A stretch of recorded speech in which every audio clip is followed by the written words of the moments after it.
오늘 하나님의 말씀은 주보에는 누가복음 23장으로 되어 있는데 22장 누가복음 22장 1절부터 6절까지 말씀을 함께 보시겠습니다. 누가복음 22장 1절에서 6절까지 말씀을 우리 한 목소리로 같이 읽도록 하겠습니다. 같이 읽겠습니다. 이제 6월절이라 하는 무교절이 가까이 다가오매 수제사장들과 서기관들이 그분을 죽일 방도를 구하니 이는 그들이 백성을 두려워했기 때문이더라.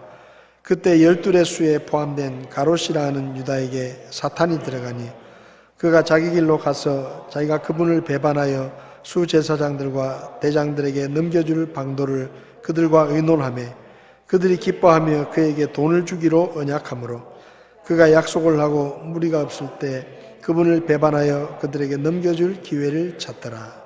아멘. 자리에 앉으시겠습니다. 잠시 기도하겠습니다. 살아계신 하나님, 오직 하나님 한 분만이 살아계시고 역사를 주관하시는 참 신이심을 저희가 믿고 하나님 앞에 우리의 삶을 맡깁니다. 주님께서 저희들의 삶을 돌봐주시고 이 어려움의 시간들 속에서 우리가 낙심하지 아니하게 하시고 선하신 하나님을 기대하며 더욱더 믿음으로 주님 앞에 가까이 나아갈 수 있도록 도와주시기를 바랍니다. 이런 가운데 우리가 우리의 구원이 얼마나 크고 놀라운 구원인지를 다시 한번 생각하며 하나님 앞에 감사하게 하시고 이 세상이 것들이 아니라 우리의 소망이 하늘에 있는 하나님의 나라에 있다는 사실을 기억하게 하시고 저희들이 천국을 소망하며 기쁨으로 살아갈 수 있도록 저희들을 도와주시기를 원합니다. 내일은 추석 명절입니다. 우리 성도들 오고 갈 때 지켜주시고 가족들 모였을 때 안전을 지켜주셔서 이 명절 기간에 악한 질병에 걸리지 않도록 도와주시고 우리가 건강하고 복된 명절을 보낼 수 있도록 하나님께서 도와주시기를 원합니다. 특별히 건강이 좋지 않은 분들 건강을 지켜주시고 회복시켜 주시며 또 연로하신 분들 특별히 주님 붙들어 주셔서 참 전염병으로부터 지켜주시고 또 남은 생에 건강한 몸으로 기쁨으로 주님을 섬길 수 있도록 하나님께서 도와주시옵소서. 이 시간 주님의 말씀을 함께 나눌 때 주의 성령님께서 우리에게 친히 말씀해 주시옵소서. 예수님의 이름으로 기도했습니다. 아멘.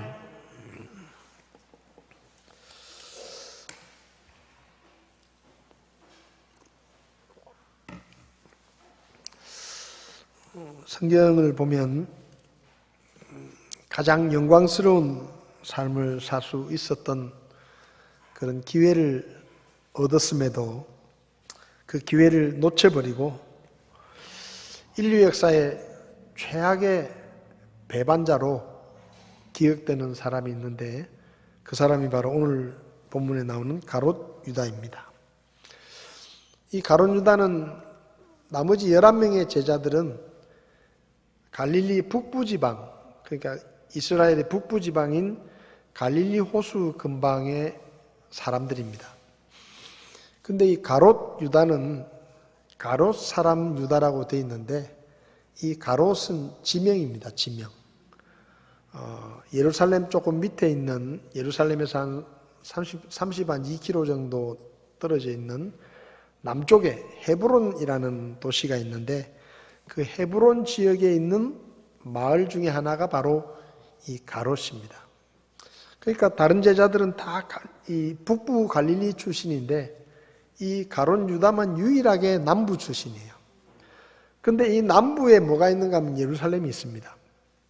우리나라도 그렇지만은 서울이 있으니까 서울, 경기, 수도권 지역이 모든 게 다 혜택이 더 많잖아요.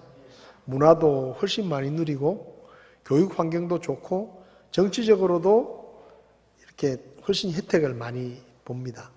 마찬가지로 이스라엘도 예루살렘이 있는 남부 지역은 좀 많이 발전하고 상업적으로, 교육적으로, 문화적으로 굉장히 발전을 했는데 북부 지방인 갈릴리 지방은 좀 낙후돼 있었어요.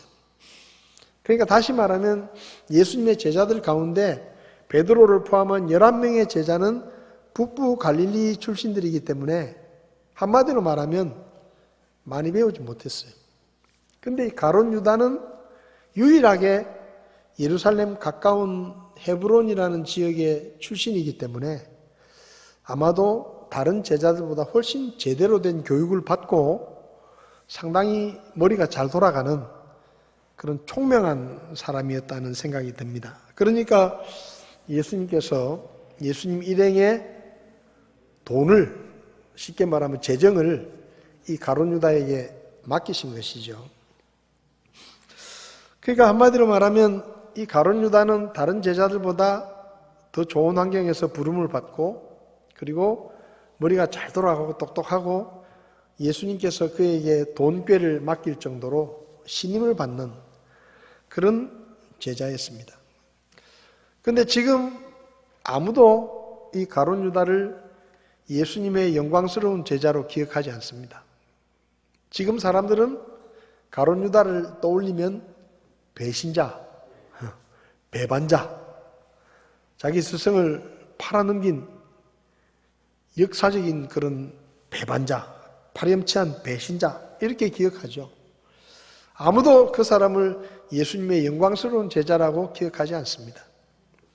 한때 예수님의 제자 명부에 이름을 올렸던 이 가룟 유다가 왜 이렇게 최악의 배신자가 된 것일까요? 오늘 본문의 말씀을 통해서 이 가룟 유다가 왜 제자로 부름을 받았지만 배신자가 될 수밖에 없었는지 한번 살펴보려고 합니다. 결론부터 이야기하면 이 가룟 유다가 배신자가 된 것은 마귀의 시험에 빠졌기 때문입니다. 마귀의 시험에 빠졌기 때문에 이 가룟 유다는 배신을 하고 예수님을 팔아 넘기게 된 것이죠. 그러면 왜 이 가룟 유다가 마귀의 시험에 빠졌느냐? 여러분, 우리가 마귀의 유혹을 받기도 하고 시험을 받을 때도 있습니다. 그죠? 우리도 마찬가지잖아요. 마귀가 우리를 유혹할 때도 있고 마귀에게 시험을 받을 때도 있는데, 어떤 사람은 그 유혹과 시험을 이겨내고 믿음으로 승리하는 사람들이 있는가 하면, 어떤 사람들은 그 마귀의 유혹과 시험에 넘어가가지고 시험에 빠지거나 혹은 죄를 짓는 그런 모습들을 지금도 우리가 볼 수 있는데, 사실 이 가룟 유다도 마귀의 시험을 만약에 이겨냈으면 그는 영광스러운 제자가 되었을 겁니다. 근데 그 마귀의 시험을 받을 때 그 마귀의 시험을 이기지 못하고 그냥 마귀의 시험에 빠져서 사탄의 도구가 되어서 예수님을 팔아넘기는 그런 일을 하게 된 것이죠. 그러면 이 가룟 유다가 왜 마귀의 시험에 빠졌느냐? 첫 번째 이유는 세상적인 탐욕을 버리지 못했기 때문입니다. 세상적인 탐욕을 버리지 못했기 때문에 이 유다는 마귀의 시험에 빠지고 말았습니다. 3절을 보면 그때 12의 수에 포함된 가롯이라는 유다에게 사탄이 들어갔다, 그렇게 말씀합니다.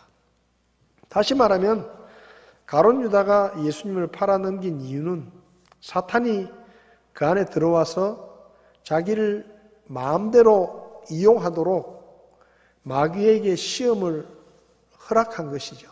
그래서 마귀의 도구가 된 것입니다. 요한복음 13장 2절을 보면 저녁 식사가 끝날 무렵에 이제 마귀가 시몬의 아들 가롯 유다의 마음속에 그분을 배반하여 넘겨주려는 생각을 넣었더라, 그렇게 되어 있습니다. 그러니까 지금 요한복음 13장에 의하면 예수님께서 제자들과 마지막 만찬을 이제 하시는데, 그 식사가 거의 끝날 무렵에 마귀가 가롯 유다의 마음속에 예수님을 배반하고 그분을 넘겨주려는 생각을 넣었다, 이렇게 돼 있어요.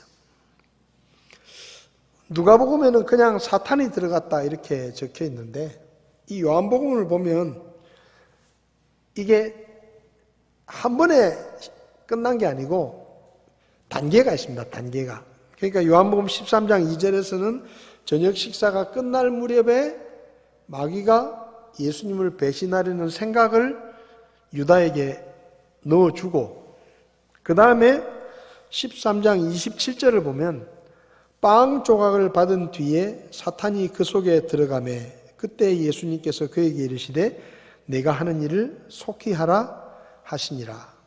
그러니까 요한복음을 보면 마귀가 제일 처음에는 생각만 넣은 거예요. 생각만. 예수님을 배신할 생각이 들게 한 거죠. 근데 그 생각이 들어왔는데 그 다음에 이제 예수님께서 주의 만찬을 하시면서 빵을 나눠주실 때 내가 빵 조각을 떼주는 사람이 바로 나를 팔자다라고 하시고 빵을 가룟 유다에게 떼어주셨는데 그 빵 조각을 받은 뒤에 사탄이 유다에게 들어가서 그 배반할 마음의 생각을 행동으로 옮기게 만들었다는 것이죠. 그러니까 성경의 기록을 전체적으로 사복음서를 비교해 보면 시간적으로 보면요. 예수님과 제자들이 마지막 만찬을 갖기 전에 유다의 마음속에 배신할 마음이 있었습니다. 그래서 유다가 자기 발로 수제사장들과 서기관들을 찾아가서 예수님을 내가 넘겨주겠다라고 이야기를 하죠. 그러니까 수제사장들과 대장들이 안 그래도 예수님을 죽이려고 기회를 엿보고 있었는데 여의치 않았는데 그 제자 중에 하나가 와가지고 내가 예수님을 넘겨주겠다 그러니까 얼마나 좋겠어요. 그래서 기뻐하면서 돈까지 주겠다고 약속을 하고 가룟 유다가 그들과 약속을 하고 난 다음에 돌아와서 능청스럽게 예수님과 마지막 만찬 자리에 앉은 겁니다. 오늘 여기 누가복음 22장 3절부터 6절까지 보면 이제 그 얘기가 기록이 되어 있죠. 유다가 사탄이 들어가서 자기 길로 가서 배반을 하고 수제사장들에게 돈을 약속받고 그리고 돌아와서 예수님을 넘겨줄 기회를 찾았다. 이렇게 되어 있습니다. 근데 마태복음 26장을 보면 조금 내용이 다릅니다.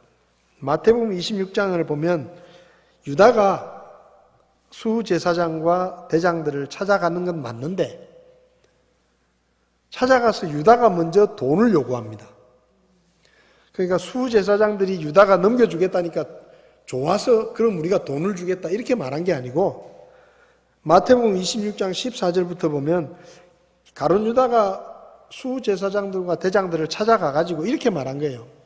내가 당신들이 우리 예수님을 붙잡으려고 하는 걸 내가 안다. 근데 그거 쉽지 않을 거다. 그거 만만치 않을 거다.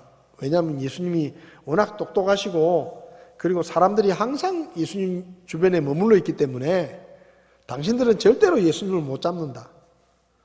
내가 대신에 내가 그 예수님을 기회를 봐서 넘겨주겠다.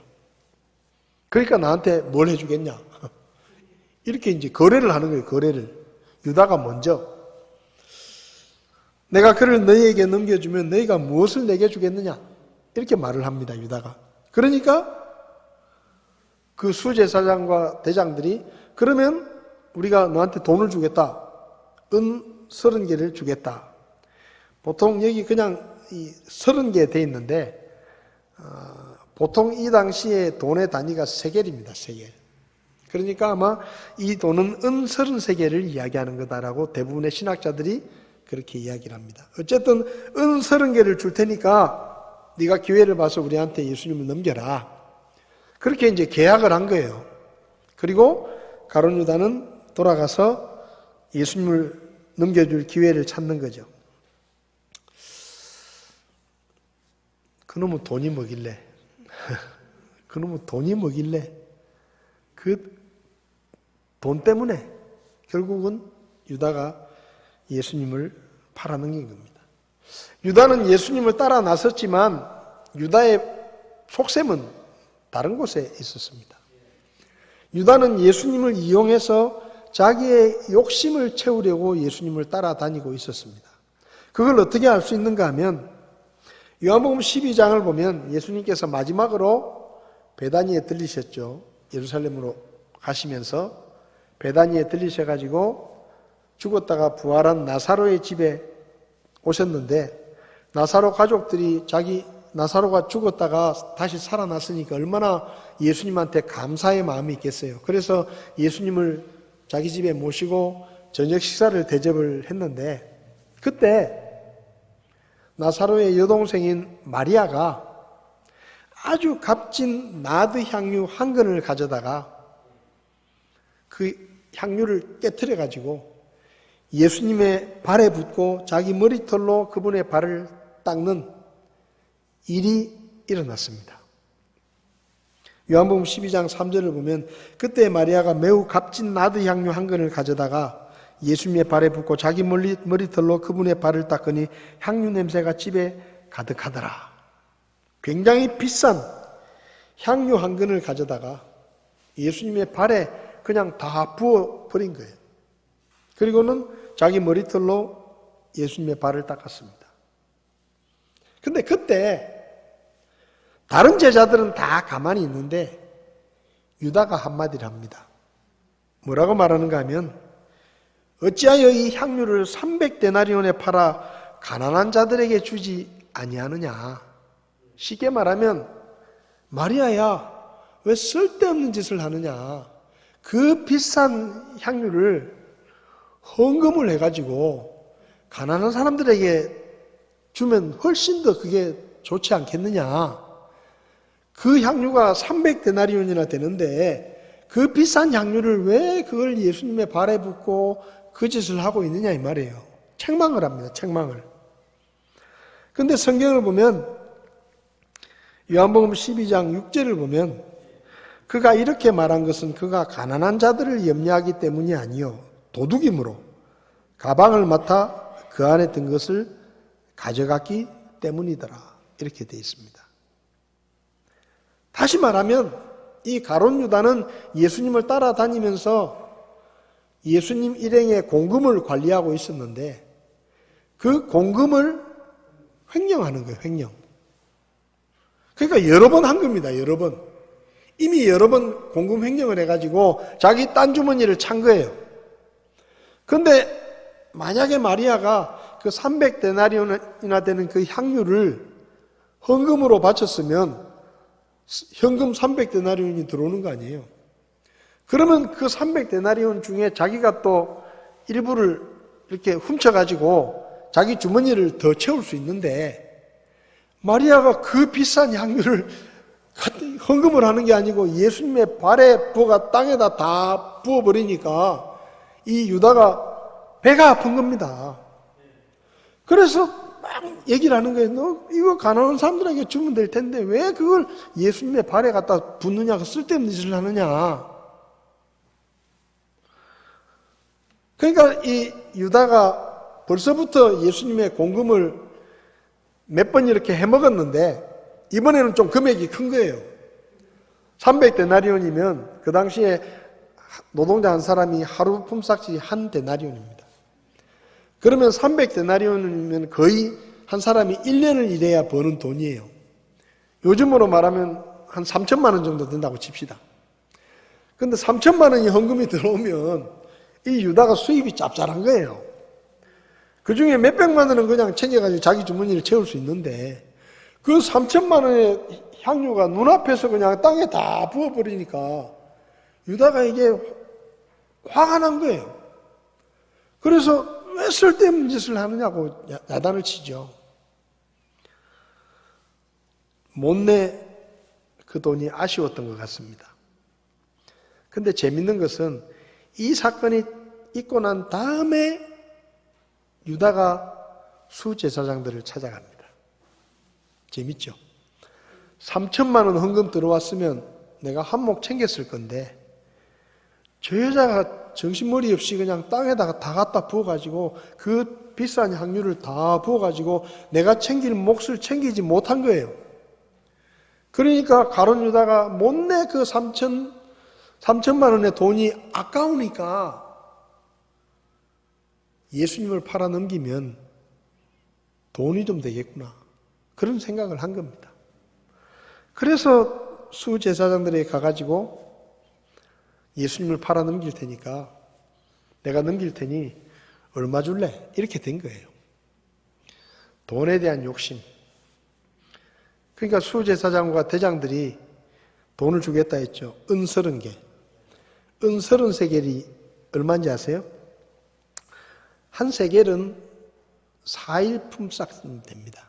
그러니까 한 데나리온은 하루 품삯인데 한 세겔은 4일 품삯이에요. 그러니까 은 30개는 한 사람이 한 4개월을 일을 해야 받는 돈이에요. 3천만 원 헌금이 들어왔으면 가룟 유다가 챙길 수 있는 돈이 그 정도 됐을 겁니다. 다 챙길 수는 없잖아요. 그죠? 표가 나니까. 그러니까 3천만 원 헌금이 들어왔으면 그 중에 한 3, 400만 원, 500만 원 정도까지는 자기가 챙길 수 있는데, 근데 이게 지금 이 수제사장이 주겠다는 돈이 한 4개월, 그러니까 3천만 원의 3분의 1 정도 되는 거예요. 1,000만 원 정도 되는 거예요. 그러니까 유다가 웬 떡이냐 이렇게 된 거죠. 내가 예수님, 만약에 수제사장들이 유다는 지금 3천만 원이 아깝거든요. 3천만 원이 들어왔으면 내가 한 1,000만 원쯤 싹 닦아 넣었을 텐데. 근데 만약에 수제사장들이 거기서 유다에게 우리가 한 200만 원 줄게 그랬으면 안 팔았을지 몰라요. 너무 작잖아요, 액수가. 그러니까 내가 이 돈 받고 선생님을 배신하겠냐. 그래서 그냥 갔을지도 몰라. 근데 이 수제사장들이 유다가 그 3천만 원이 머릿속에서 왔다 갔다 하는 거예요. 왔다 갔다 하고 있는데 이 수제사장들이 우리가 1,000만 원 줄게 이렇게 되니까 그냥 그 정도면은 해볼만 하다 이렇게 된 겁니다. 그래서 예수님을 넘기겠다고 약속을 하고 능청스럽게 아무 일 없다는 듯이 예수님과 함께 식탁에 앉아서 예수님에게 발을 씻어달라고 발을 내밀고 예수님과 함께 식탁을 나누는 겁니다. 여러분, 유다는 예수님의 제자로 쓰임받을 수 있는 영광스러운 기회를 얻었습니다. 그런데 안타깝게도 그 기회를 놓치고 말았어요. 뭐 때문에요? 돈 때문에. 돈이 왼수입니다. 돈이 왼수. 성경에 돈이 왼수라는 말이 나와요. 모르시죠? 디모데전서 6장 10절을 보면 돈을 사랑함이 모든 악의 뿌리다 그랬습니다. 이게 바로 돈이 왼수다라는 말이에요. 돈을 사랑함이 모든 악의 뿌리다.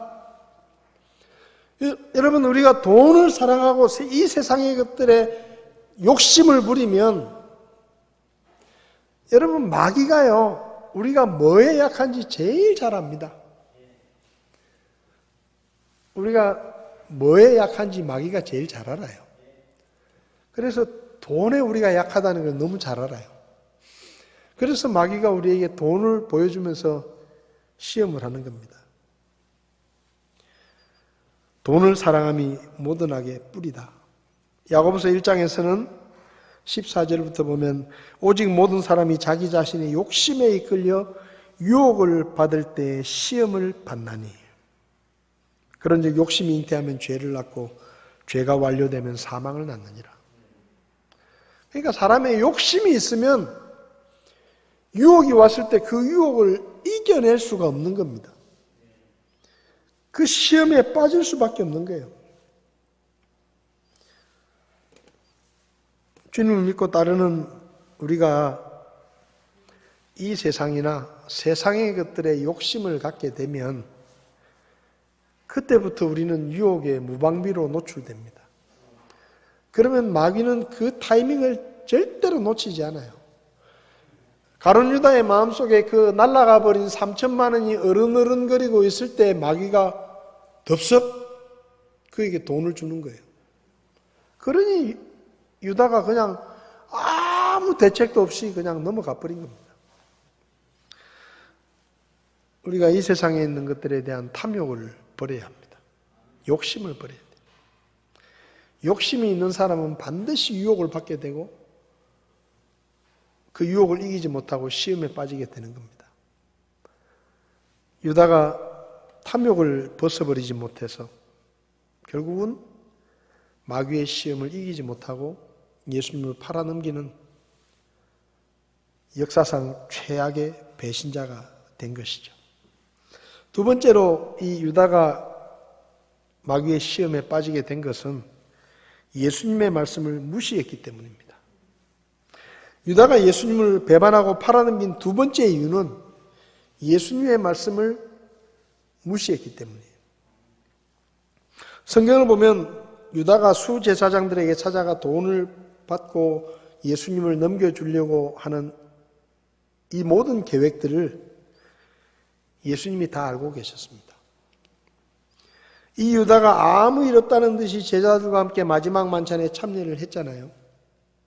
근데 예수님은 유다의 속마음을 다 알고 계셨어요. 그래서 예수님은 유다가 그 마음을 돌이킬 수 있도록 여러 번 말씀을 통해서 그의 양심을 두드리셨습니다. 유다가 자기 잘못을 깨닫고 회개할 수 있는 기회를 주셨다는 얘기예요.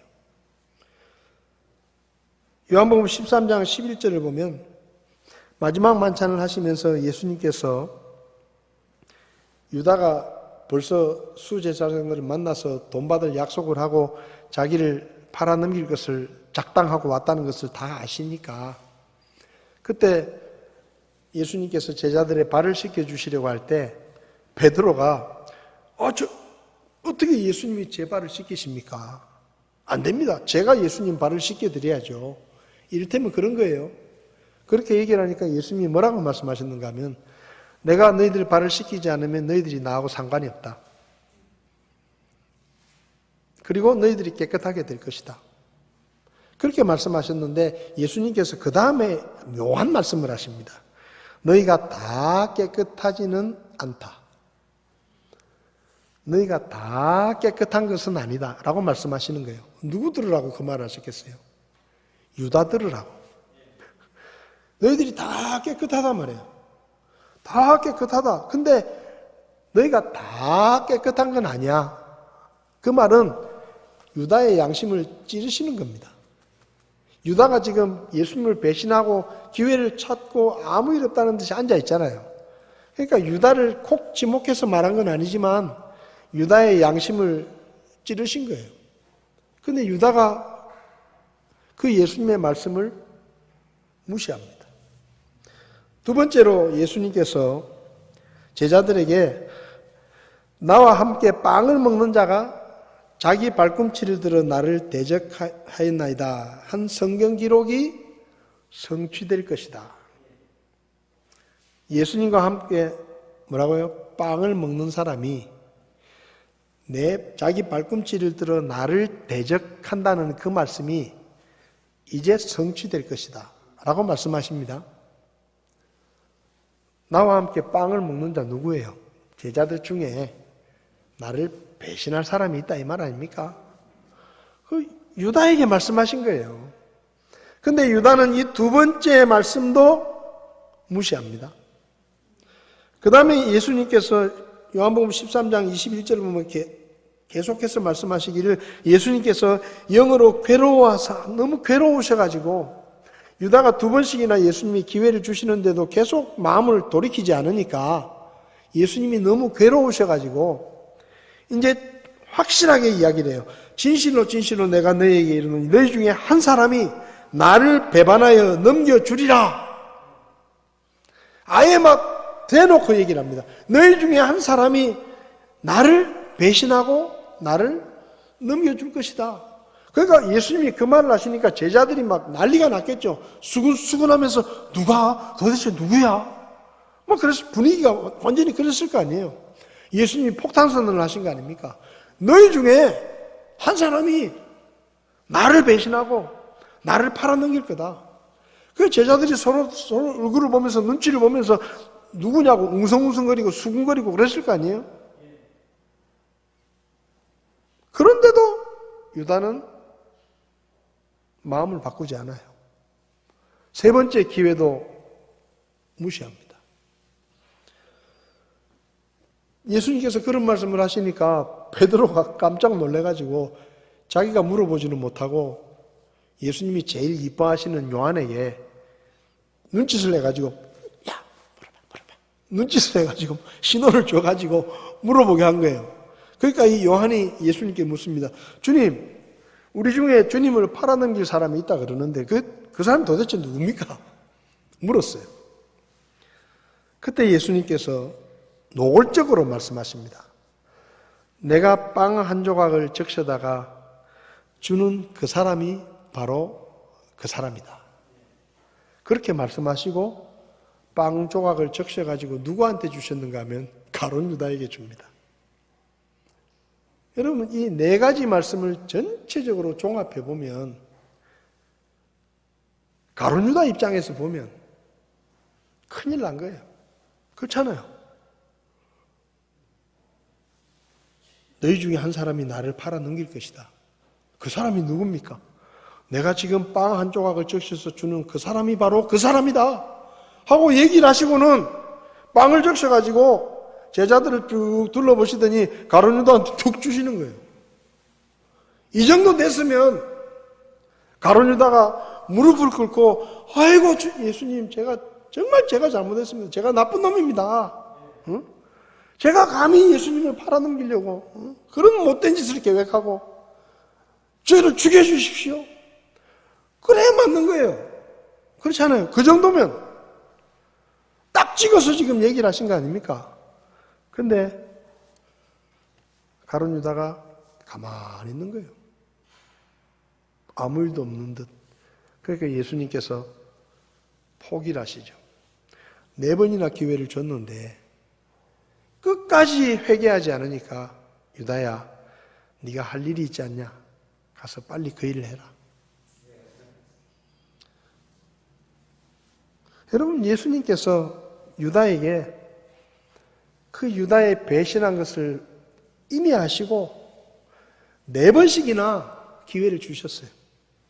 마음을 바꿀 수 있는 기회, 잘못을 돌이킬 수 있는 기회를 주셨습니다. 노골적으로 이야기하면서 주셨어요. 근데 유다는 뭐예요? 그 탐욕에 눈이 멀어가지고 예수님이 하시는 말씀을 완전히 다 무시한 거예요. 유다는 계속해서 그분의 말씀을 무시했습니다. 그리고 자신의 잘못을 돌이킬 4번의 기회를 다 버렸습니다. 어떤 분들은 그렇게 말합니다. 왜 유다가 배신할 것을 아시면서 예수님께서 유다를 바로잡아 주지 않으셨느냐? 얼마나 더 해요? 얼마나 더 합니까? 4번씩이나 말씀을 하셔가지고 마지막에는 유다를 딱 지목해가지고 내가 이 빵을 찍어주는 사람이 그 사람이다라고 유다에게 빵을 건네셨는데 유다는 아무 일 없다는 듯이 그 빵을 낼름 받아먹고 가만히 있는 거예요. 유다의 배신은 우발적인 사건이 아니었습니다. 치밀하게 계획되고 치밀하게 준비된, 철저하게 준비된 배신이었습니다. 예수님이 다 알고 계셨고 유다가 돌이킬 수 있는 기회를 4차례나 주셨지만 결국 유다는 그 회개의 기회를 다 놓치고 말았죠. 그래서 유다가 예수님을 팔아넘깁니다. 나중에 양심의 가책을 받아서 자살을 하죠. 여러분, 자살은 회개가 아닙니다. 자살은 무책임한 거예요.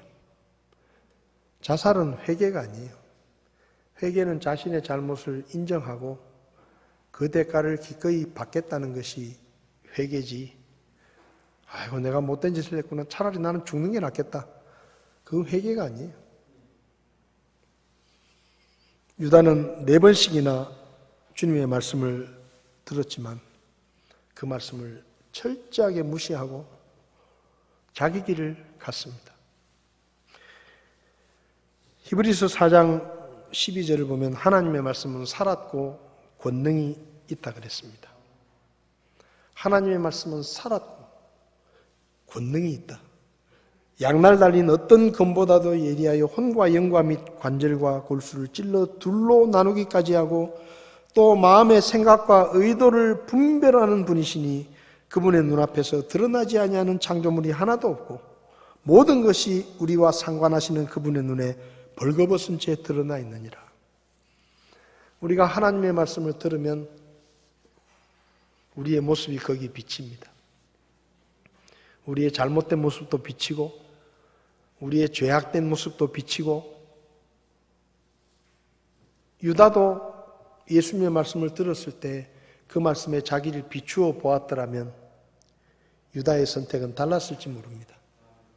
그런데 예수님의 말씀을 깡그리 무시하고 유다는 그저 자기 길로 간 것이죠.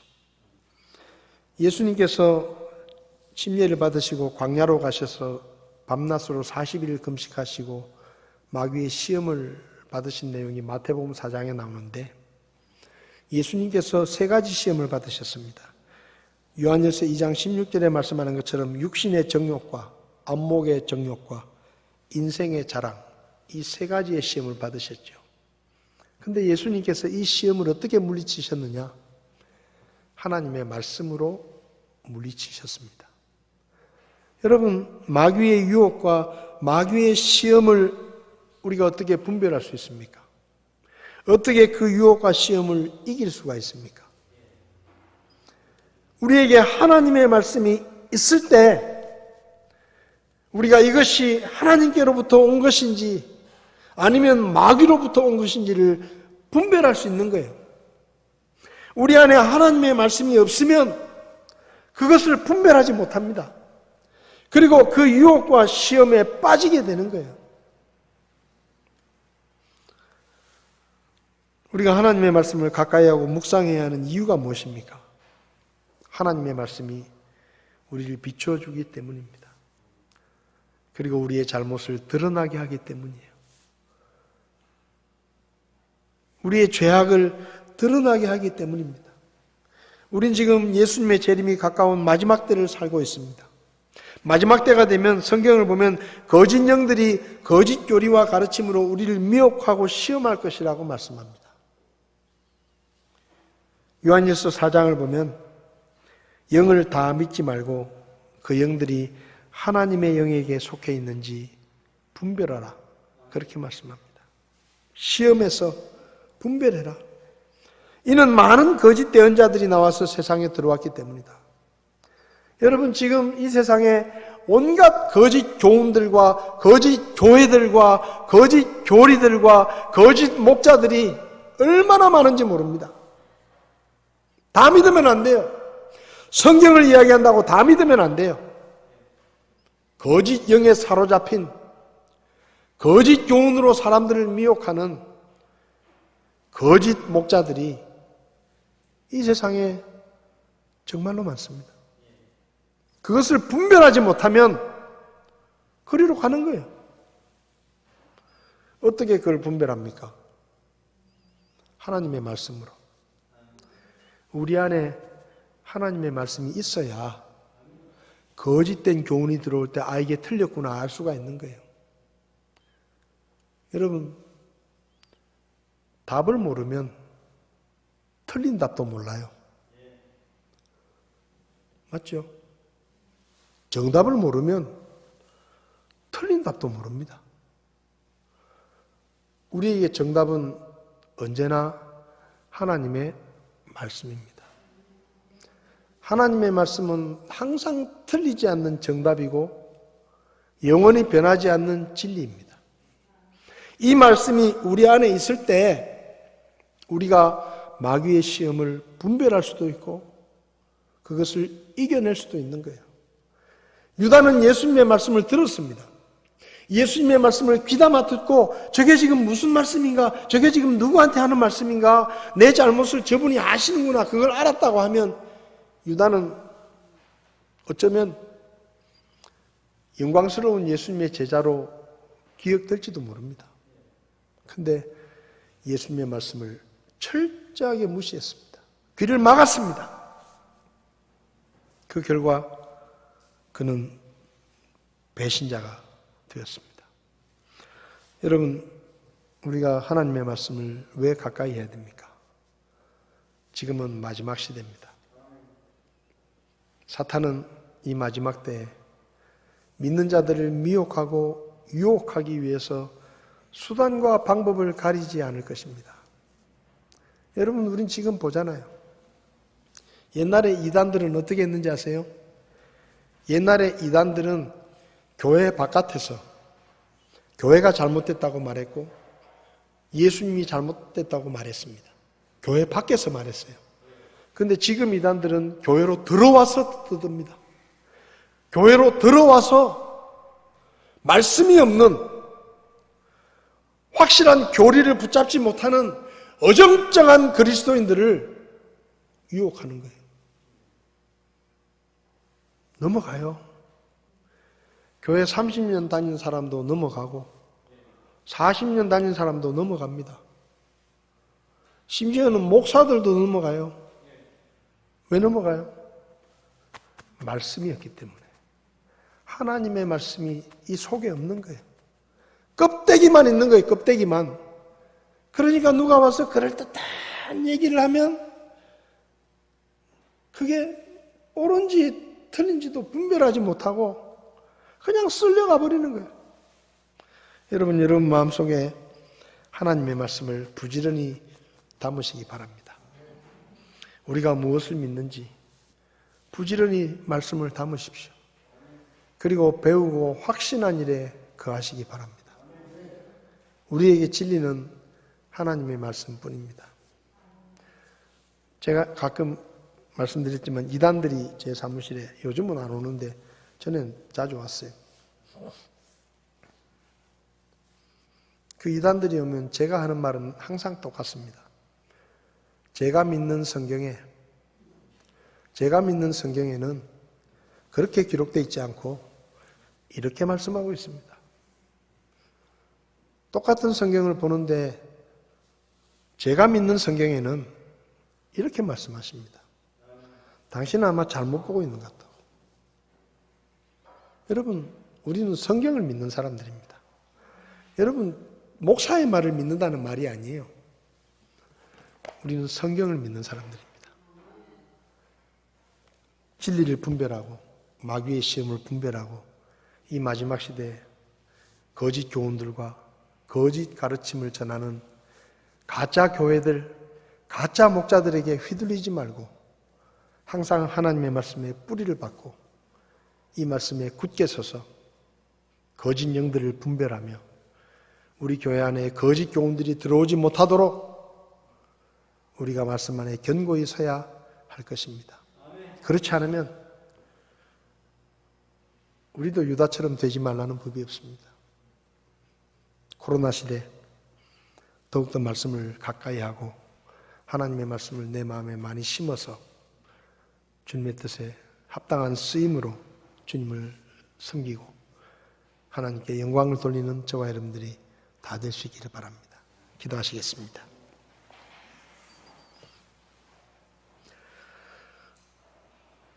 고마우신 하나님, 우리에게 하나님의 말씀을 주셔서 감사합니다.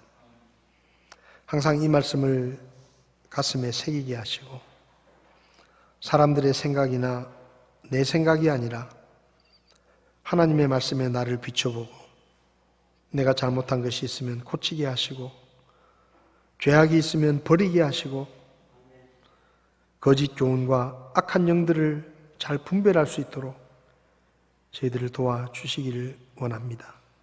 이 마지막 때에 거짓 교훈을 가르치며 거짓 교회와 거짓 목자들로 우리를 유혹하는 마귀의 유혹에 우리가 빠지지 않도록 도와주시고 그 시험들을 분별해서 주님의 말씀으로 능히 이길 수 있도록 저희 각 사람을 말씀 안에서 강하게 붙들어 주시기를 원합니다. 가룟 유다처럼 우리가 하나님의 말씀에 귀를 닫지 않도록 도와주십시오. 늘 하나님의 말씀에 귀를 열고 주의 말씀을 따라 삼가며 주의 말씀에 순종하는 삶으로 하나님 앞에 영광을 돌리게 도와주시옵소서. 오늘도 귀한 말씀을 감사드리며 귀하신 예수님의 이름으로 기도했습니다. 아멘. 예배를 마치겠습니다.